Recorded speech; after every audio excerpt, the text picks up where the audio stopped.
Juste avant que la vidéo commence, tu dois absolument savoir que tu peux récupérer une formation gratuite Assure ton bull market comme un pro et en plus de ça un accès VIP au contenu exclusif. Défile dans la description de cette vidéo, clique sur le premier lien juste ici, clique sur obtenir gratuitement, remplis ce formulaire, trade sur notre plateforme partenaire BitGet et obtiens le contenu VIP qui te permettra de trader à mes côtés en suivant mes stratégies et un accès VIP sur mon Discord. Également, tu recevras automatiquement mon top 5 altcoin pour 2024. Tu peux retrouver une vidéo qui t'explique tout dans la description. Juste ici, bon visionnage. Bonjour à tous, j'espère que vous allez bien. On se retrouve pour le brief du mardi 16 avril 2024. On se fera un point Bitcoin, Ether et vous avez choisi en commentaire AAV pour aujourd'hui. Je remets du coup en jeu BAT contre Solana. C'est à vous de choisir pour l'analyse de demain. Entre les deux, le commentaire qui revient le plus gagnera l'analyse. Alors du coup, le Bitcoin qui a été rejeté hier dans la zone qu'on avait vu ensemble, l'imbalance. Donc on a protégé le précédent sommet juste ici. En théorie, il y a tout ce qu'il faut pour faire une continuation baissière dans le sens où pour l'instant le marché enchaîne toujours les creux et sommets descendants comme ceci, ok. Et on a bien comblé toute l'imbalance ici, ou en tout cas quasiment toute l'imbalance. On a été rejeté dans celle-ci, c'était une zone de résistance pour faire de la continuation baissière et c'est ce qui est en train de faire le marché. Ce qui va être le plus intéressant, c'est la réaction du prix au niveau de ces lots juste ici. Donc déjà là, il y a une zone intéressante qu'on vient de chasser, c'est-à-dire qu'on est venu chasser ici. Hop, je vais bien le mettre avec l'aimant, comme ceci. On est venu chasser tous les stops intermédiaires au dernier creux. Donc la prochaine zone de stop, elle sera ici. C'est-à-dire que si jamais le Bitcoin ne réagit pas au niveau de cette zone de prix ici, donc sous les 61 500, dans la zone de rechargement, donc entre 61 000 pardon, et 61 500, le marché ira s'attaquer probablement au bottom de ce week-end pour le chasser, c'est-à-dire faire un petit tour sous les 59 600 $. Ce qui va être important et intéressant, et personnellement la stratégie que je vais utiliser, c'est de voir la réaction du prix sous ce creux. On peut même voir qu'on a une zone de stop assez importante, c'est le creux ici, hop, des 59 100 $ qui nous attendra également. Hop, on aura cette zone aussi. Tout simplement, pourquoi cette zone va être intéressante? Juste attendez, je vais juste update ça. Hop. Pourquoi cette zone va être intéressante? Tout simplement car c'est le dernier creux qui n'a pas été touché. Donc c'est une zone de stop qui est assez importante, tout simplement. Donc si jamais le Bitcoin ne réagit pas du tout ici, ça veut dire qu'il n'y a pas le buy pressure, donc comment dire, la pression acheteuse pour absorber tous ces stop loss là, et que simplement il n'y a pas d'intérêt et que le marché continuera de retracer plus bas.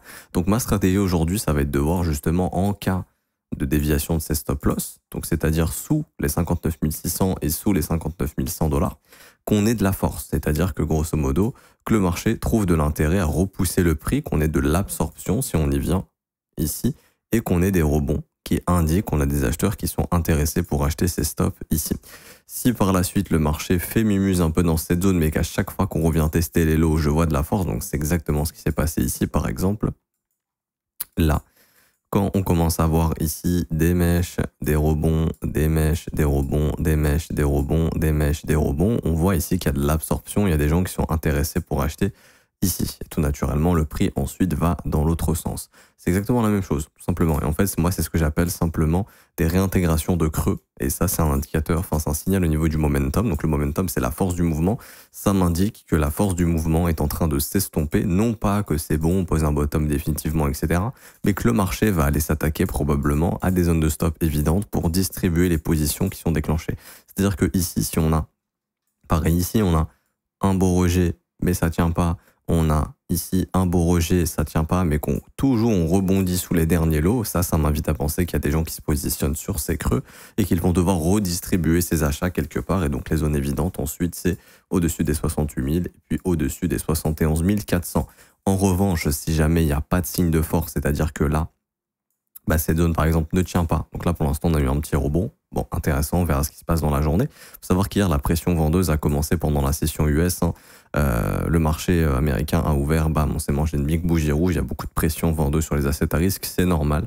Et on a ici simplement pour l'instant, si on n'a pas de rebond et qu'on continue, je vais surveiller. Pareil, si on a un rebond mais que ça continue par être cassé et qu'il n'y a vraiment pas de signe de force, ça m'indique que le Bitcoin veut retracer plus bas, que les altcoins vont retracer également avec le BTC. Et à ce moment-là, en termes d'objectifs, ici, pour moi, c'est plutôt sur le graphique daily, voire weekly. Hein. À ce moment-là, ça voudra dire tout simplement qu'on est prêt à combler une partie de l'imbalance weekly qu'on a ici. Et cette imbalance est entre 53 000 $ et 59 000 $. Ce niveau est extrêmement important, ok, parce que c'est une imbalance de bougies vectorielles. Ça veut dire quoi? Ça veut dire que c'est une bougie sur laquelle on a eu plus de volume que les bougies précédentes. Ici, vous voyez, là, ça c'est notre bougie bleue qui est ici. Au niveau du volume, regardez les bougies précédentes, il y avait beaucoup moins de volume ici, hein, donc là il y a vraiment une grosse impulsion. Et également, c'est ici que nos chères institutions ont acheté beaucoup de Bitcoin du côté des ETF. On voit que ça a vraiment commencé à accélérer à partir de fin janvier, début février, mais le mois de février c'était très chargé en inflow jusqu'à peu près la mi-mars. Et ça correspond à cette période où vraiment fin février, il y avait vraiment beaucoup d'inflow de la part des institutions. Donc elles sont rentrées ici. Donc encore plus une raison pour se dire, ok, cette zone est extrêmement importante, doit être maintenue. Et en dehors de cette zone, bien sûr, il y a le premier arrêt. Je vous rappelle que le premier arrêt est un niveau extrêmement important. Pour ceux qui suivent la chaîne depuis des années, vous savez que c'est un niveau à maintenir pour garder Bitcoin en bull run, c'est-à-dire un Bitcoin qui ira faire de nouveaux ATH assez rapidement. Pour moi, en théorie, ce premier arrêt devrait être maintenu si on y vient, puisque on rentrera dans les futurs prix de production après l'halving. Donc là, l'halving, c'est dans 96 heures, je crois. Donc c'est dans pas très longtemps. À la fin de la semaine, ça devrait se faire. Il faut savoir que les prix de production actuellement sont aux environs des... je vais mettre 0,35 parce que c'est entre 3 et 4 centimes à peu près. Hein. Donc là, le prix de production pour miner un Bitcoin, c'est entre 35 000 et 20 000 $. Il faut savoir que ça va passer aux alentours des... Ici, quand l'halving va arriver, entre 42 000 et 70 000 $. Okay, donc en théorie, Bitcoin ne peut pas aller sous ce prix de production. En théorie, c'est sa valeur intrinsèque. C'est-à-dire que, en théorie, un commodity, une matière première, ne va pas sous le prix de production, elle reste dedans. Ce qui pourrait amener Bitcoin à aller sous le prix de production, en fait, on n'y irait pas. C'est juste que le hash rate s'effondrait. Si après l'halving, le hash rate s'effondre parce qu'il y a plein de mineurs qui sont plus rentables pour miner du Bitcoin ou qui s'y retrouvent plus, à ce moment-là, le prix de production va se réajuster, donc le prix de production baissera. Mais dans l'état, vu que le hash rate ne fait qu'augmenter, s'il continue d'augmenter, le prix de production va stagner ou monter, ce qui nous indique en gros que ce dip ici est probablement un piège, même si ça dure plusieurs semaines ou plusieurs mois tout l'été, ça sera une zone de réaccumulation probablement pour aller plus haut par la suite, à part si vraiment le hash rate s'effondre. Et donc, est-ce que le halving, c'est bullish? Bien sûr, le halving, c'est bullish quand le prix n'est pas dans le futur prix de production. Ça, je l'ai déjà expliqué plein de fois, mais par exemple, pourquoi le halving c'était bullish en mars 2020? Je sais pas si j'aurai l'historique ici. Pourquoi ici ça a été bullish le halving en mai 2020, pardon? Parce que le Bitcoin, 2 mois avant, il n'était pas dans les prix de production. Le futur prix de production était ici, le Bitcoin était là en mars. Donc le Bitcoin est monté dans le futur prix de production. Ensuite, on a eu l'accumulation, ça je vais vous le montrer. Vous voyez? Donc ici, on avait le prix de production au niveau du crack Covid, à peu près ici entre 4007 et 8000, donc on est venu chercher le prix de prod, donc très bon investissement ici. Plus on est proche du prix de production, plus on est bas dans le prix de production, mieux c'est un bon achat. Ensuite, on a eu l'halving en mai 2020, bah le prix en fait est vite parti dans le prix de production. Mais nous, ça fait depuis longtemps qu'on est déjà dans le futur prix de production, ok? Moi, je vous l'ai indiqué ici, ça c'est le prix de production après l'halving, c'est pas le prix de production actuel, hein, c'est le prix de production après l'halving, on est déjà dedans, ok? Et en fait, là, l'halving, il va plutôt avoir un aspect bearish. Pourquoi? Parce que tous les mineurs actuellement minent du Bitcoin environ, hein, je vous donne vraiment une grosse tranche, mais arrivent à miner du Bitcoin actuellement entre 35 000 et 20 000 $. C'est-à-dire que ça leur coûte entre 20 000 et 35 000 pour miner un Bitcoin. Donc, si je mine un Bitcoin et que ça me coûte 30 000 $, je vais vendre à peu près un peu plus de la moitié, donc je vais vendre 0,6 BTC. Pourquoi je vais vendre 0,6 BTC? Bah déjà pour récupérer le coût de production. Ça m'a coûté 30 000, on a 62 000, donc je vends un peu plus de la moitié. Voilà, je récupère à peu près 34 000, 38 000 $, quelque chose comme ça. Et ensuite, bah ça me permet justement de payer tout ce qu'il faut, de m'assurer aussi une marge, bien sûr, il faut faire de la marge. Et le reste, je le garde en trésorerie. C'est-à-dire que si je suis haussier sur le Bitcoin à long terme, bah, je garde ça en trésor, donc je garde 0,4 Bitcoin. Mais ce qui va se passer après l'halving, c'est que le prix de prod, il va doubler, tout simplement. Et on va passer sur un prix de production plus haut. Donc là, bah, une institution, enfin une ferme qui arrivait à miner, je sais pas moi, un Bitcoin à 30 000, si maintenant ça lui coûte 60 000 $, ou allez, on va dire ça lui coûtait 25 000, maintenant ça va lui coûter 50 000, au lieu de vendre 0,6 BTC, elle va être obligée de vendre 0,9 BTC. Ok? Et peut-être de garder 0,1 BTC. Et ça sera 0,1 BTC en plus dans la trésor, alors qu'avant on avait 0,4. Ok?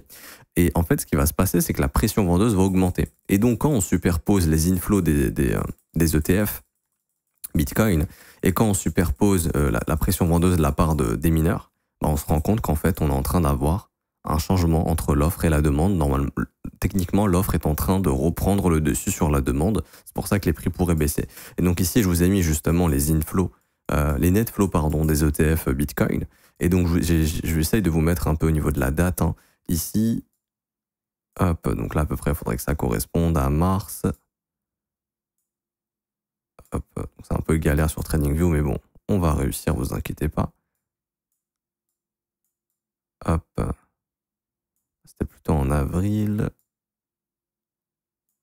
Hop, je superpose tout ça, voilà. Donc, quand les ETF sont arrivés, ici, donc là, je vais faire ça. Hop, n'inquiétez pas, on va réussir, vous allez comprendre où je vais en venir. Voilà, parfait. Quand les ETF sont arrivés ici, en janvier 2010, en janvier 2024, le 10 janvier 2024, on avait quelques net flows, sauf que Grayscale a vendu beaucoup, donc on avait un net flow qui était négatif. Ok. Donc le marché en fait a retracé, tout simplement. Ensuite, on voit que les net flows ont été positifs. Donc le marché, il a fait quoi? Il a augmenté. Et il a augmenté de plus en plus fortement, puisque les net flows ont été de plus en plus forts ici, jusqu'à trouver un top en mars 2000. Donc nous, le 13-14 mars, on a eu le top sur les net flows. Donc là, il faudrait que j'ajuste parfaitement, comme ceci. Voilà. Tac. Voilà. Nickel. Donc là, on a eu le top au niveau des net flows. Vous voyez, ma souris, elle est exactement au même endroit. Ensuite, on s'est mangé quoi? On s'est mangé des gros outflows ici, donc des net flows négatifs. Donc bien sûr, le prix a baissé. Hop, les net flows baissent, le Bitcoin baisse. Ensuite, on a eu encore quelques net flows positifs, donc le prix a rebondi. Sauf que les net flows, on voit clairement que ça s'est calmé, puisque là, on avait des net flows positifs, et là, on commence à avoir des net flows qui baissent carrément, voire des net flows négatifs. Donc là, on rentre dans un environnement où Grayscale reprend le dessus et la pression vendeuse de la part des ETF est en train de revenir. Et en plus de ça, on ajoute à ça l'halving qui va faire que les mineurs vont devoir vendre plus de Bitcoin pour essayer de rentrer dans leur trésor et dans leur marge. Donc, le fait justement déjà que du côté des ETF, la demande elle diminue, voire on est en train de rentrer dans un marché qui peut-être va aller dans l'offre ici, hein, si jamais les net flows continuent de baisser, on se retrouve avec des ETF qui sont plutôt vendeurs cette fois-ci, l'halving qui va causer une pression vendeuse plus forte du côté des mineurs, tout simplement. Donc, vous vous rappelez, dans une vidéo, je vous expliquais la relation d'offre et de demande, qui est extrêmement importante à comprendre. Hein. Ça, c'est la demande. Ça, c'est l'offre. Si on est dans un environnement comme ça, les prix montent, mais là, on est en train de... Hop, on voit que la demande, elle est en train de baisser et l'offre, elle est en train de remonter. Donc, cet environnement est plutôt baissier. Encore une fois, ça ira pas bien bas, je pense. OK. Tant que le hash rate est élevé, oups, ça je voulais pas le garder, je voulais pas le supprimer. Tant que le hash rate n'est pas élevé, tant que le hash rate ne s'effondre pas, parce que si le hash rate ne s'effondre pas, techniquement la difficulté du Bitcoin ne va pas s'effondrer et son prix de production sera assez élevé et le Bitcoin n'ira pas sous le prix de production très très probablement. Donc on sait que si on a un dip, même s'il est profond, en théorie, voilà, ça devrait pas aller sous les 42 000 $, donc ça devrait juste retracer ces niveaux et puis former un bottom quelque part par là, consolider pour préparer la prochaine phase haussière, comme ça avait été le cas en 2020.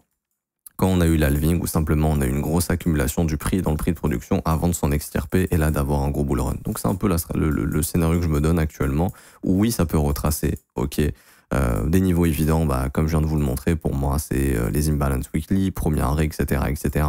Et aller peut-être à la rigueur un retracement de moitié, si jamais on peut ajouter ici un retracement de gain de 50%, hop.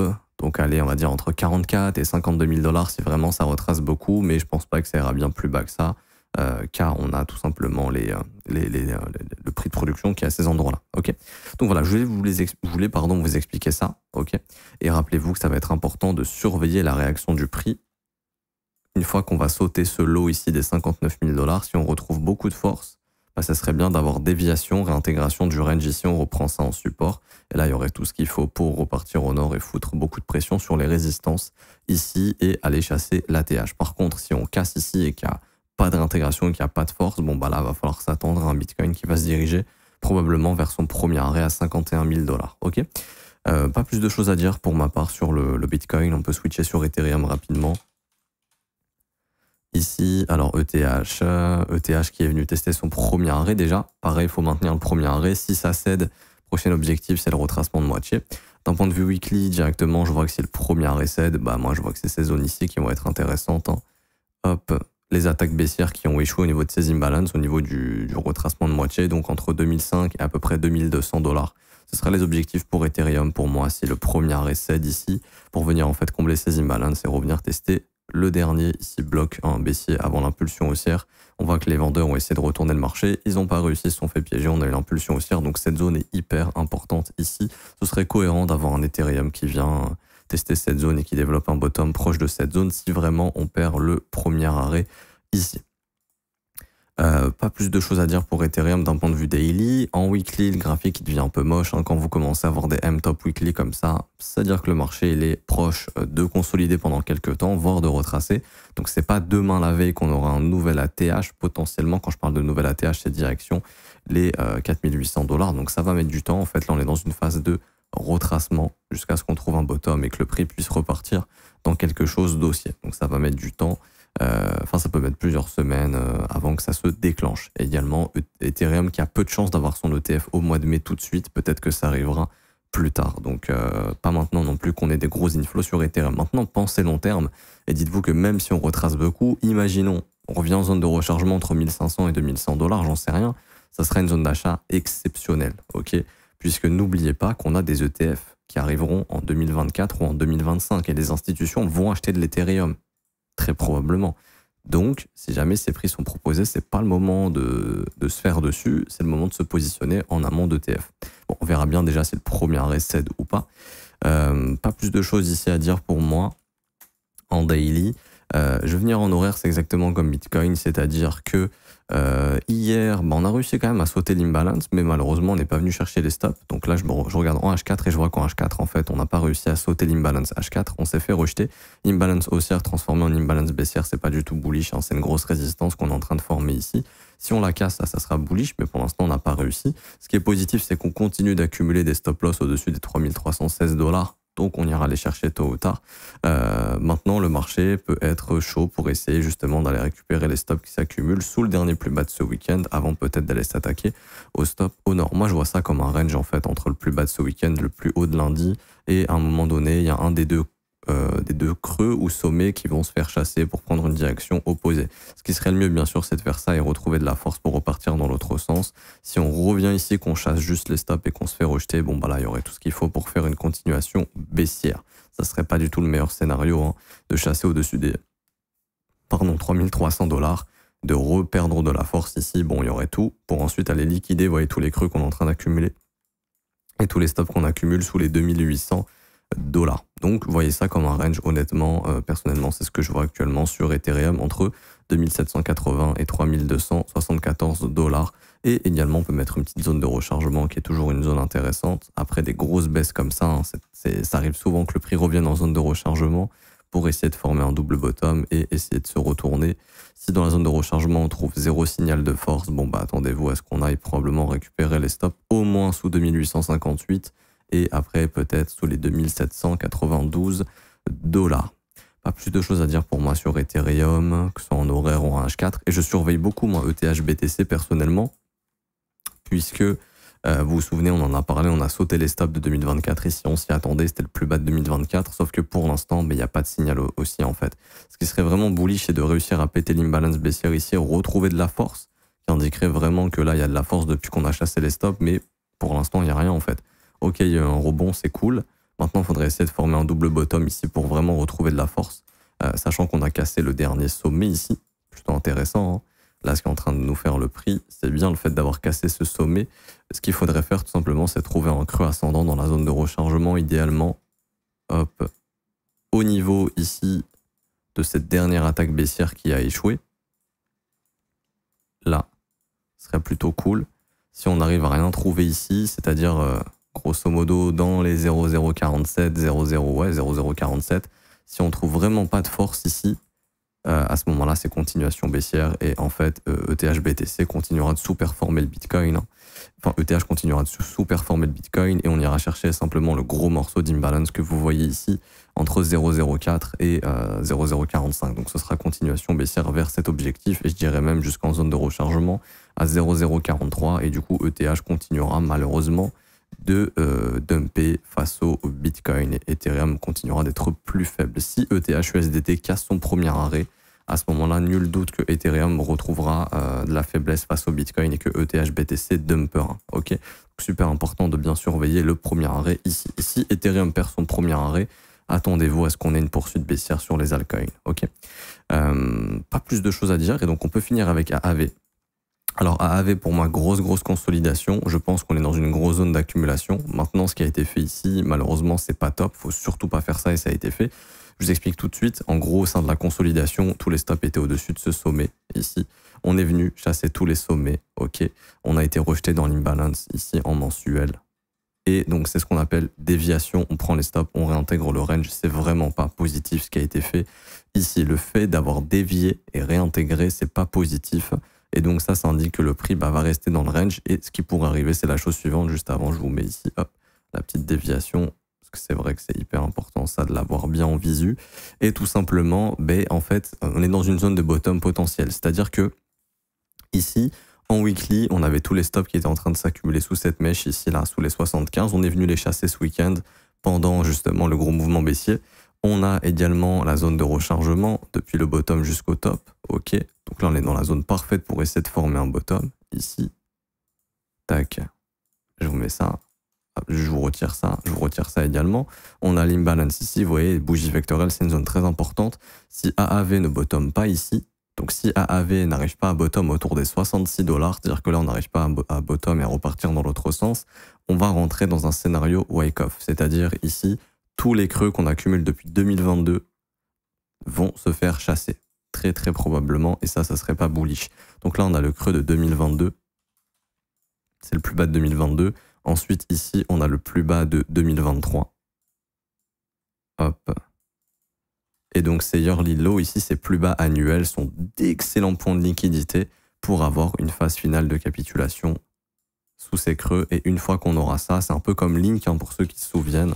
On en avait parlé à l'époque au niveau du bottom. Mais c'est exactement la même chose. Sauf que lui, Link, il n'était pas venu chasser les sommets, il était d'abord parti au sud, mais on aura la même chose, c'est-à-dire une phase, ce qu'on appelle le spring, en fait, c'est la phase de panique ici, où tout le monde vend parce qu'on fait un nouveau plus bas, et les gens pensent que le support est cassé et qu'on va continuer de baisser, sauf que généralement, ce qui se passe, c'est que c'est une excellente zone d'achat et de panique pour les gros poissons qui ont vraiment une liquidité énorme à l'achat, et généralement, ce qui se passe, c'est que les gens pensent que c'est bon, le support va être cassé, que le prix va faire ça et se diriger vers zéro, sauf que c'est juste spring, réintégration, et là on pose un bottom et on repart dans l'autre sens et les gens ont capitulé ici. Ok, donc pour moi c'est simple, si AAV ne tient pas cette zone là des 66 $, je pense qu'on aura un mouvement final de capitulation sous les 45. Et en théorie, le mouvement devrait s'arrêter jusqu'au morceau d'imbalance qu'on a là à peu près, c'est-à-dire aux environs des 39. Donc en gros, entre 39 et 45 à peu près, on a vraiment une bonne zone de bottom ici. Je dirais même aller avec l'impulsion haussière, les 31. Mais voilà, ce qu'il faut se dire, c'est que si jamais le prix vient sous les plus bas, c'est pas le moment de paniquer, de tout vendre. C'est une zone d'achat exceptionnelle et là, ce sera un bottom très probablement. Si cette zone ne tient pas, parce que ça, c'est déjà une zone de bottom dans un mouvement de flux haussier. Le problème, c'est que actuellement, si Bitcoin se dirige vers les 52 000 $, vous vous doutez bien que AAV, je pense pas du tout qu'il va tenir cette zone, hein, et il risque d'aller faire le mouvement de capitulation pour venir récupérer tous ses stops.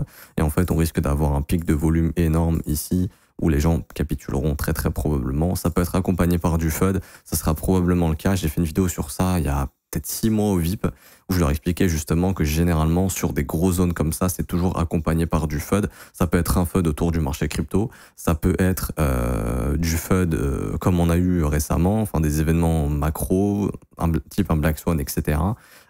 Mais ça peut arriver, ok, ça pourrait arriver. Donc, et d'ailleurs, il y a plein de cryptos qui seraient dans ce cas-là. Je vais voir ça avec les élèves aujourd'hui. On va refaire le point justement pour justement bien surveiller les réactions de prix sur ces zones-là. Et si jamais ça tient pas, préparer justement les futurs buy limit pour choper les prochains bottoms. Je vais voir ça avec les élèves dans l'école tout à l'heure. Du coup, je m'arrête ici pour aujourd'hui. J'espère que ça vous aura plu. Je vous parle pas d'objectif haussier pour l'instant. Déjà, attendons de voir si cette zone tient. Si elle tient pas, bon, on se donnera rendez-vous là-bas sous les 45. Et puis ensuite, si le spring arrive et qu'on a un bottom, là je pourrais vous reparler d'objectifs haussiers, etc. Mais bon, là ça sert à rien, on va plutôt se focus sur la zone actuelle et potentiellement la zone de spring. Je m'arrête ici pour aujourd'hui, j'espère que ça vous aura plu. Si c'est le cas, n'hésitez pas à laisser un pouce bleu, vous abonner, à mettre un petit commentaire. Également, vous avez une formation gratuite, vraiment, allez la choper, c'est gratuit, vous allez apprendre plein de choses. Je vous donne un plan pour le bull run, je vous l'ai sorti au bottom en plus la formation, il y en a plein qui se sont régalés sur le plan que j'avais donné. on va pouvoir le réappliquer, je pense, bientôt, peut-être au cours de l'été ou début de l'automne. Du coup, n'hésitez pas à choper la formation maintenant. C'est 100% gratuit et rien à payer. Vous cliquez sur le premier lien en commentaire épinglé. Vous remplissez le formulaire, ça vous prend 2 minutes et vous aurez la formation. Ensuite, pour ceux qui veulent rejoindre le VIP, c'est 100% gratuit également. C'est un accompagnement gratuit dans le Discord. En plus, vous avez des market reviews quotidiennes. Vous avez des vidéos d'analyse exclusives. Par exemple, il y a 2 semaines, j'ai fait une vidéo VIP en les prévenant justement qu'on perdait beaucoup de momentum sur les assets à risque et qu'on risquait d'avoir un réveil du dollar, du gold, justement, qui pouvait créer de la pression vendeuse sur les assets à risque, et c'est ce qu'on est en train de voir actuellement. Donc vous pouvez aussi avoir accès à toutes ces vidéos 100% gratuitement. C'est le deuxième lien en commentaire épinglé. Vous cliquez sur ce lien et vous pourrez justement avoir toutes les infos sur comment rejoindre le VIP gratuitement. Et vous aurez accès au Discord avec le début ici de vidéos sur le trading qui ont été faites exclusivement pour vous, pour les membres VIP. Et je le rappelle, c'est 100% gratuit et vous aurez accès justement au Discord et aux insights. Pour ceux qui veulent rejoindre l'école, donc ça c'est un suivi quotidien tous les jours. On m'accompagne tous les matins du lundi au vendredi. On analyse les marchés ensemble, on trouve des opportunités ensemble. Je réponds à vos questions, j'analyse vos crypto-monnaies, on parle de gestion du risque. Également, justement, on essaye de gérer au mieux le folio en fonction de ce que fait le marché. En plus de ça, vous avez accès à une formation de 19 heures, cours vidéo, cours écrit, exercice, examen, quiz sur l'analyse technique, l'order flow, l'analyse fondamentale, la psychologie du marché, comment créer votre propre plan, développer votre profil de trader. Beaucoup de choses. Dans les briefs aussi, je parle du drawdown, etc. Comment éviter de se mettre en difficulté et se créer justement des traumatismes psycho en évitant justement de rentrer bêtement sur des zones qui ne sont pas appropriées, etc. On parle de tout ça dans les briefs, on trouve des opportunités ensemble. Pour rejoindre l'école, c'est simple, c'est le 4e lien en commentaire épinglé. Vous cliquez sur ce lien, vous pouvez prendre votre abonnement, ça commence à partir de 49 € par mois. Vous pouvez essayer qu'un mois et arrêter par la suite, il n'y a pas d'obligation, il n'y a pas de renouvellement obligatoire, vous pouvez annuler le renouvellement quand vous le souhaitez. Et vous avez aussi les offres 3, 6 et 12 mois qui sont disponibles avec des réductions jusqu'à 36% de réduction pour l'offre 12 mois. Je m'arrête ici, je vous souhaite une bonne journée, on se retrouve donc demain. Ciao ciao.